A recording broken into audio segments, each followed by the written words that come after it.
I am pleased to be here in support of a candidacy that I think will launch us into a movement that will truly take back our democracy from corporate America.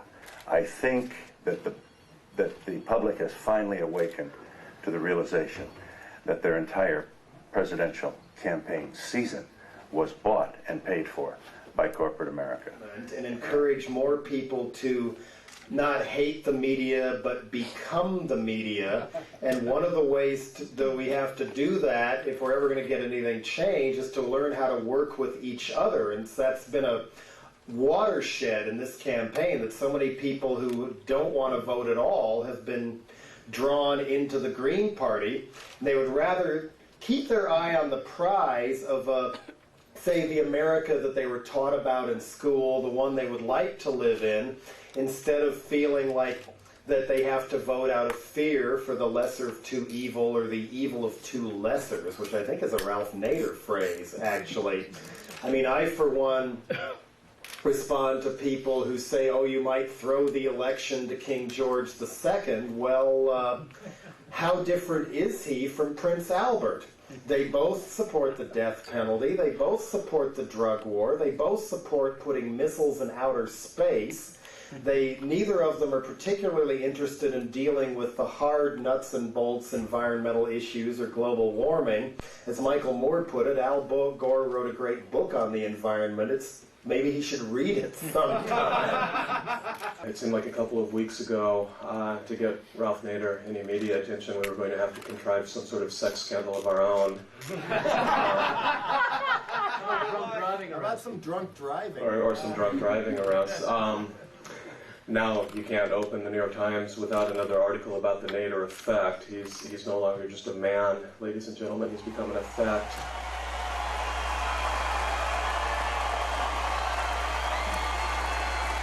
Thank you. Are the voters of America going to get what they deserve in this election? Well, they're going to get politics as usual unless they stop staying at home or stop voting for the least of the worst or lesser of two evils, ensuring that every 4 years both parties get worse and you still got evil. The important thing for people to understand is that if they don't want more power to address their grievances, to achieve justice, and to help shape the future of our country for their children and grandchildren, they can go vote for Al Gore or George W. Bush. Here's the question. You hear it? Yeah. How am I going to feel Wednesday morning if I wake up, who says I'm going to sleep, and see George Bush as the next president of the United States because I tipped 6 states in his favor? I would say to myself that Al Gore tipped many more than 6 states in George W. Bush's favor. Al Gore should win this election against the bumbling governor from Texas in this terrible record. Only Al Gore can really beat Al Gore. If George W. Bush is elected, I would be disappointed. If Al Gore is elected, I would be disappointed, because they're really racing for the White House to see who takes the marching orders from their corporate paymasters and the corporate permanent government in Washington that really determines how departments and agencies are going to behave. There are 22,000 corporate lobbyists in Washington, 9,000 PACs. They don't spend their time looking at the Washington Monument. That's the permanent corporate government. And that is what is really making the decisions, and increasingly the two parties and their candidates are less and less significant, just basically competing to go to the White House and reverberate off that permanent corporate government.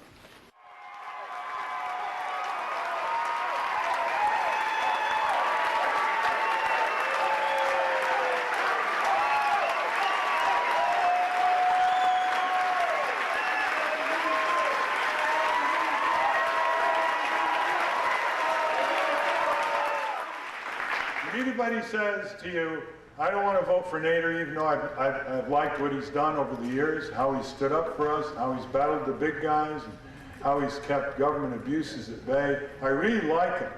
I really like him. But I don't want to waste my vote. Here's your answer. Among 20. do you want to waste your vote voting for two parties that have wasted our democracy?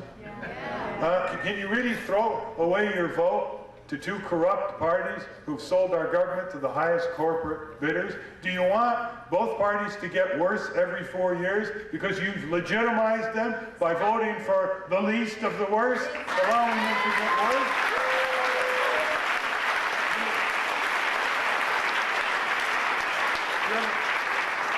Do you ever think of just voting your conscience and feeling good about your vote?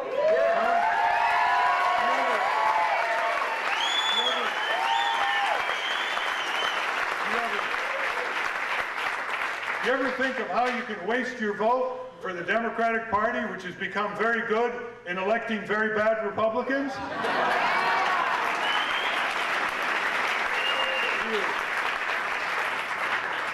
And besides, when do we start a new path?